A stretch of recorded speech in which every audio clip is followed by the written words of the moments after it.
Chit fund সংস্থা খুলে লক্ষাধিক টাকা প্রতারণা। নয়ডা থেকে গ্রেপ্তার এক আইটি কর্মীর অভিযোগের ভিত্তিতে এক অভিযুক্তকে গ্রেপ্তার করল এয়ারপোর্ট থানার পুলিশ। পুলিশ সূত্রের খবর, এয়ারপোর্ট থানার অন্তর্গত এলাকার বাসিন্দা, পেশায় আইটি কর্মী সোহেতা দত্ত 2021 সালে এয়ারপোর্ট থানার অভিযোগের দায় করেন তিনি। আমিস্টার নামক একটি কোম্পানিতে মৃন্ময় পালের কথায় 24 লক্ষ টাকা জমা করেন।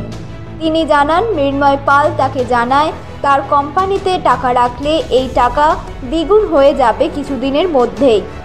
এই প্রলোভনে তিনি 24 লক্ষ টাকা জমা করেন। এর কিছুদিন পরেই মৃন্ময় পাল যোগাযোগ বিচ্ছিন্ন করে পলাতক হয়ে যায়। প্রতারিত হয়েছেন বুঝতে পেরে এয়ারপোর্ট থানার দ্বারস্থ হন ওই আইটি কর্মীর মহিলা।